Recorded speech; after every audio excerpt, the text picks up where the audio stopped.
So when is a song just a song, and when does it become a crime? That's really the heart of the matter in a landmark South African court ruling about the controversial struggle song Dubula ibhunu, or Kill the Boer. Let's dive into how the Supreme Court of Appeal decided where to draw that incredibly fine line between protected political speech and illegal hate speech. But here's the thing. Before the court could even get to the song, a whole other drama kicked off. The first item on the agenda wasn't about the lyrics at all, but about whether one of the judges was even fit to hear the case. And this, of course, brought up a huge question for the entire justice system. Can a judge with strong personal beliefs still rule on a case fairly, without any bias?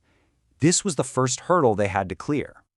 Okay, so what happened was the appellant, AfriForum, tried to get acting Justice Keatley removed from the case. They pointed back to some comments she'd made in an earlier case where she called their positions anachronistic, basically old-fashioned, and said they were barking up a tree. AfriForum argued this proved she was already biased against them. But the court? They pushed back, and they pushed back hard. They stood by the legal idea that judges are presumed to be impartial. Look, judges aren't robots. They're human. They have life experiences, they have views, but their training, their whole professional discipline, is about setting that aside and ruling based only on the law. So in the end, the application to recuse her was dismissed. The court said that holding progressive views that line up with the Constitution, things like dismantling historical privilege, that's not bias. In fact, they said she had a duty to hear the case. So, with that settled, the court could finally get to the song itself. All right, so how did the court actually analyze the song? Well, they didn't just go with their gut feelings. They used a very specific legal framework to figure out if it crossed that line from just being offensive to being illegal hate speech. And that framework is a two-stage test from the Equality Act. It's pretty straightforward. First, you have to ask, do the words target a group based on something like race or ethnicity?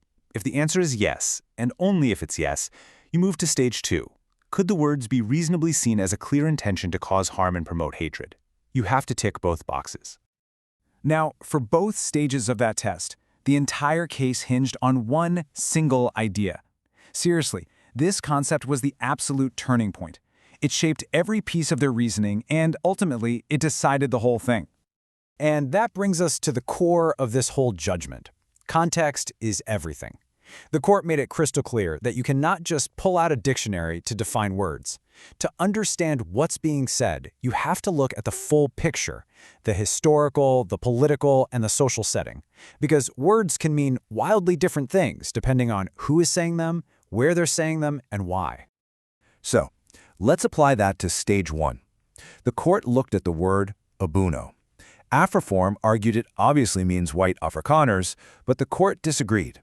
It found that in the context of this political struggle song, ibhunu was being used as a symbol for a system of oppression, not as a direct slur against an ethnic group. So right there, it failed the first part of the test. And for stage 2, again, it all came back to context. The court decided that the words kill and shoot weren't a literal call for violence. Instead, they were political metaphors for taking down that system of oppression, something that's actually pretty common in the history of liberation songs.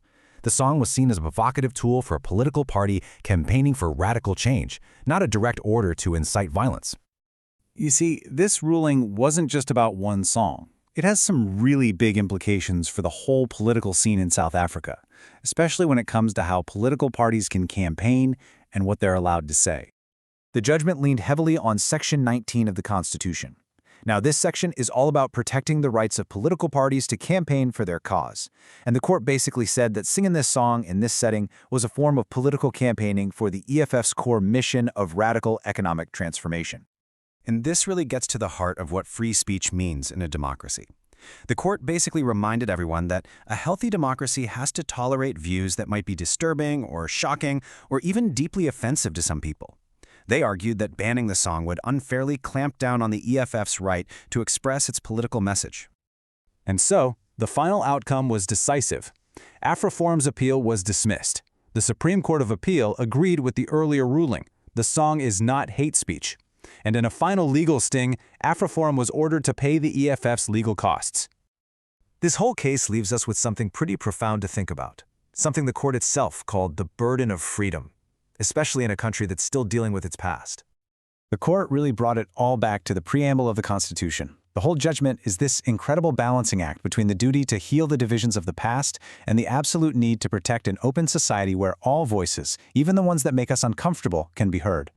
You know, the national motto is united in our diversity, and this case is just a perfect example of how incredibly difficult that ideal is to actually put into practice.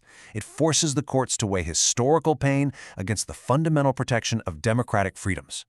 If there's one massive takeaway from this entire legal fight, it's this. The court drew a very clear line in the sand. Speech can be deeply offensive, it can be hurtful, it can be disturbing, but that by itself does not make it a crime. The legal bar for hate speech has been set intentionally high.